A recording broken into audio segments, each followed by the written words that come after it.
আমরা এই মডার্ন স্কুলে আসছি আমাদের একটা দাবি নিয়ে, কারণ আমরা চাই প্রধান শিক্ষক AK আক্তার হোসেন স্যার এবং রাসেল স্যারের পদত্যাগ। কারণ তারা শিক্ষার্থীকে বিভিন্নভাবে হ্যারাস করে, তারা শিক্ষার্থীকে ডেকে এনে বিভিন্নভাবে করে স্টুডেন্টকে, যদি তারা যদি তারা ছুটি চায়, একদিনের ছুটি চায় বা 2 দিনের ছুটি চায়, তাদের মেডিকেল রিপোর্ট দেখায় বা তাদের সমস্যা বললো, তারা মানে ভালোভাবে ছুটি দেয় না আমাদেরকে। এবং তারা কি বলে, শিক্ষার্থীদের তো ডাকি আনে, শিক্ষার্থীদের সাথে সাথে তাদের গার্জিয়ান পৃথিবীর বাংলাদেশে যেই পর্যন্ত থাকুক তাদেরকে ডেকে আনে, শিক্ষার্থীর গার্জিয়ানকে ডেকে আনে। আইনাসেরা বিভিন্ন কথা বলে, ওই পরিস্থিতিতে কিছু কিছু শিক্ষার্থী আছে ওই পরিস্থিতিতে কান্না করে ফেললে, ঠিক আছে। এখন আমরা যদি তারা যদি আমাদেরকে এগুলো শিখায় যে কিভাবে ছাত্রদের সামনে শিক্ষার্থীদের অপমান, গার্জিয়ানদেরকে অপমান, তাহলে আমাদের ছাত্র সমাজ বা শিক্ষার্থীদের এখান থেকে কী শিখবে?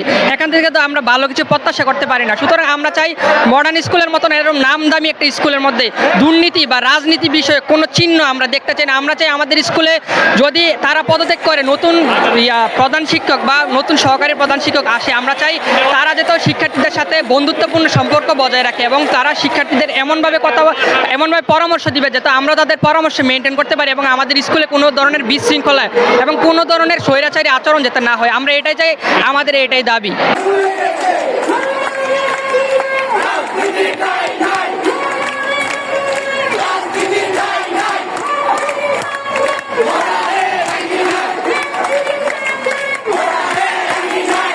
অতিষ্ঠ হয়ে গেছি। যদি পিকনিকে যে বাচ্চারা যায় তাদেরকেও টাকা দিতে হয়, না গেলে তাদেরকেও টাকা দিতে হয়, এটা কোন ধরনের যুক্তিকতা? আমার সমস্যা থাকতেই পারে, আমি নাও পাঠাইতে পারি আমার বাচ্চারে, আমার যে কোনো ক্রাইসিস থাকতে পারে, কিন্তু এরা সবকিছুতেই জোর, মানে এরা যেটা বলবো এটাই হয়তো হইব। মানে ক্লাস পার্টির টাকাটাকে কোনো হেড টিচার নিতে পারে? তারপরে একটা গার্ডিয়ানের সাথে কি কোনো রাফ ব্যবহার করতে পারে? আমরা কোনো অভিযোগ তাদের কাছে করতে গেলে আমাদেরকে 100টা শোনাইয়া দেয়। এটা কেন? এটা কেন? এখন দেশের অবস্থার পরিপ্রেক্ষিতে ছাত্ররা মানে অসহ্য হইয়া সবাই বড়দেরকে ডাকছে, মানে বড় যারা সিনিয়র স্টুডেন্ট তাদের কাছে জানাইছে যে আমাদের এই সমস্যা। তখন তারা এখন সবাই একত্রিত হইয়া সমাধান করতে আসছে যে রিফাতরে যদি পাস করায় বেতন, পরীক্ষার ফি সবকিছু অর্ধেক করে দিব, কিন্তু যখন পাস করাইছে তারপরে এখন আর কিচ্ছু নাই, সভাপতির ক্ষেত্রে আর কি। ওই স্লোগানটা যাদের জন্য দিতেছ তারা কেউ ক্যাম্পাসে নাই, তো তারা যদি ক্যাম্পাসে না থাকে তাইলে তোমরা এই স্লোগান দিয়ে কাকে শোনাবা? যারা শিক্ষকরা আছেন তারা ভয়ে থাকবে, তারা আসবে না স্কুলে নিয়মিত, তারা কোনো কাজ করবে না, তোমাদের ক্লাস হ্যাম্পার হবে। তখন কি হবে সেটা বলো, তখন কি হবে? তোমার যদি 1 সপ্তাহ ক্লাস না হয়, তোমার যদি 15 দিন ক্লাস না হয়, তাইলে তোমাদের কি হবে তোমাদের সাথে সেটা বলো।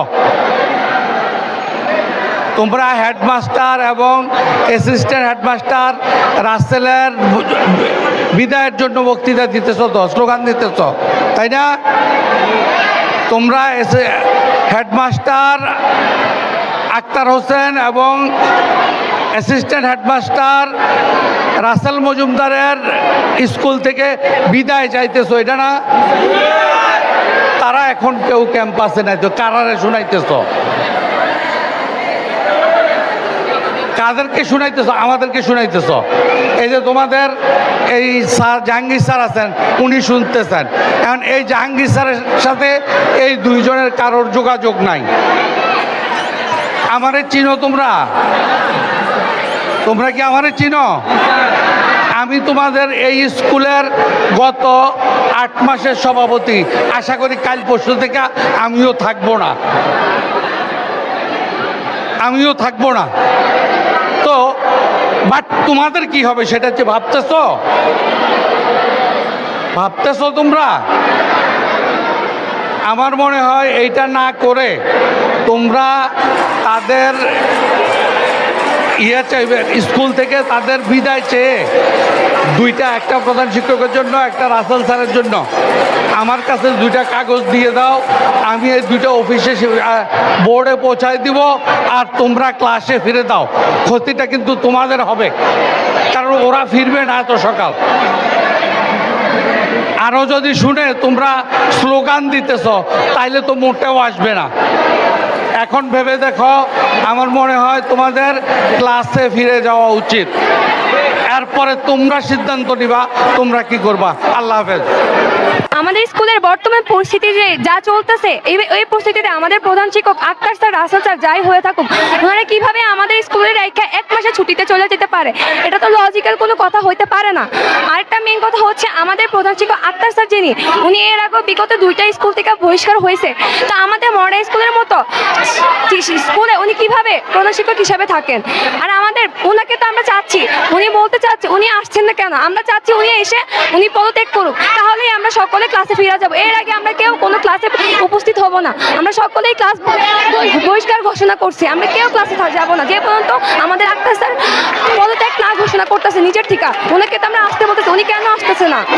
এছাড়া আমাদের অনেক ক্লাসে অনেক মেয়েদের শিক্ষকরা আমাদেরকে বিভিন্নভাবে হয়রানি বা আমাদেরকে ভয় দেখাচ্ছে যে আন্দোলনে গেলে তোমাদের টিসি দেওয়া হবে, এই দেওয়া হবে, এই ফল ভালো হবে না, আক্তার স্যার যদি পদত্যাগ না করে তোমাদের অনেকভাবে অনেক সমস্যা হতে পারে, এভাবে বলে আমাদের আন্দোলন বিভিন্নভাবে আটকায় দেওয়ার জন্য তারা বিভিন্ন পদক্ষেপ গ্রহণ করছে।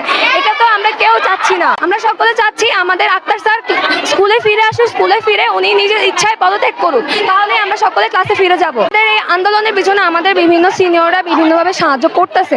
এছাড়া আমরা বিভিন্ন দরখাস্তের মাধ্যমে ওনার পদত্যাগের জন্য আমরা দাবি জানাচ্ছি, কিন্তু উনি 1 মাসে ছুটিতে চলে গেছে। কিন্তু আমরা বিভিন্নভাবে দরখাস্তের মাধ্যমে বা আন্দোলনের মাধ্যমে বা বিভিন্ন মাধ্যমে বা সভাপতির সাথে আমরা কথা বলছি যে ওনার পদত্যাগের জন্য, কিন্তু সভাপতি আমাদের কোনো কিছু জানায় না। উনি বলছে এই পাওয়ার নাকি ওনার কাছে নাই। তো এখন উনি কিভাবে পদত্যাগ করবে? যতদিন পর্যন্ত আক্তার স্যার পদত্যাগ না করবেন ততদিন পর্যন্ত আমরা আমাদের ক্লাস বহিষ্কার করছি। আমরা ক্লাসে যাব না, ক্লাসে ফিরবো না। আমাদের হেড স্যার যদি একজন পা ভাঙা স্টুডেন্টকে বলতে পারে যে তোমাকে ক্লাস করতে হবে পা ভাঙা নিয়ে, উনি কেন আসতে পারবে না? উনি ষষ্ঠ যাবে, উনি কেন আসবে না? উনি কেন পলাতক হয়েছে? ওনাকে তো আসতেই হবে। এক মাসের জন্য কিভাবে ছুটি নিতে পারে? এটা কোনো যুক্তির ভিতরে পড়ে না। আর উনি কি ওনাকে ছুটি কে দিছে? সভাপতি সাহেব। কেন দিছে? আমরা স্কুলে কেন আসছি? কার স্কুলে না? আপাতত যেটা ওনার স্কুল, উনি বহিষ্কার করবে, তারপর ছুটি নেবে। উনি এই মুহূর্তে ফিরে আসুক, এটাই আমরা চাই। সর্বপ্রথমে আমরা হচ্ছে যে আমাদের স্কুলে দুর্নীতি মুক্ত এবং রাজনীতি মুক্ত চাই। আমাদের সহকারী প্রধান শিক্ষক এবং প্রধান শিক্ষক মানে পুরো স্কুলটাকে রাজনীতিতে একদম ডুবাই দিচ্ছে, যেটাতে মনে করেন আমাদের স্টুডেন্ট এবং অভিভাবক সব কিছুতে একটা দুর্ভোগ পড়া লাগে। এবং পরীক্ষার্থী হলেতে পরীক্ষার ফি থেকে শুরু করে সেশন ফি থেকে শুরু করে ওরা সব কিছুতে একদম অতিরিক্ত নেয়। এবং ওনারা হচ্ছে যে গার্জিয়ানদের স্টুডেন্টদের মতো করে গার্জিয়ানের উপর এরকম একটা প্রেশার ক্রিয়েট করে। যদি আমাদের স্টুডেন্ট একদিন বন্ধ করে তাহলে এটা একদিন বন্ধ করার রাইট আছে, সমস্যা সবাই থাকতেই পারে। কিন্তু ওরা গার্জিয়ানদের স্কুলে আনার পরে ওরা হচ্ছে স্টুডেন্টদের মতো গার্জিয়ান দাঁড় করে একেবারে সারাদিন হয়রানি করে। তো ইতিমধ্যে কুমিল্লা শহর এবং আমাদের স্কুলে প্রত্যেকে জানা যায় রাসেল স্যার এবং আমাদের সহকারী প্রধান শিক্ষক দুর্নীতি এবং রাজনীতির সাথে জড়িত, বিশেষ করে রাজনীতির সাথে। আর দুর্নীতি তো আছেই। আপনারা যদি এখান থেকে ভোট নেন 100 জনের থেকে 95 জন আপনাকে ভোট দিবে যে দুর্নীতি এবং রাজনীতি যুক্ত আমাদের মডার্ন স্কুলের প্রধান শিক্ষক এবং সহকারী প্রধান শিক্ষক। আমাদের একটা দাবি হচ্ছে যে প্রত্যেকটা স্কুলে একটা খেলাধুলার ব্যবস্থা করা হয়, তো সংস্কৃতি আয়োজনের ব্যবস্থা করা হয়। তবে আমাদের স্কুলে সেটা নাই।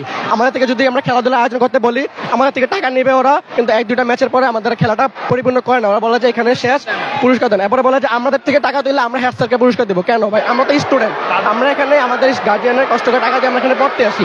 আমরা যদি এখানে আমাদের নিজের টাকা দিয়ে খেলতে হয়, হ্যাঁ আমরা একটা অ্যামাউন্ট দিব, ঠিক আছে, তবে আমরা খেলাটা অবশ্যই পরিপূর্ণ করবো। ওরা আমাদেরকে প্রাইজ দিবে এরকম বিষয়টা, কিন্তু ওরা হচ্ছে যে আমাদের টাকা দিয়ে আমরা ওদেরকে প্রাইজ দিতে হয় এরকম। তবে মাঝে মাঝে হঠাৎ করে কিছু চাঁদাবাজির উপর আমরা চাপিয়ে দিত, মানে এই চাঁদা দিতে হবে, এই জন অসুস্থ, ওই জন অসুস্থ, তো মনে করেন যে না দিলে ওরা অপমানযুক্ত কথা বলতো।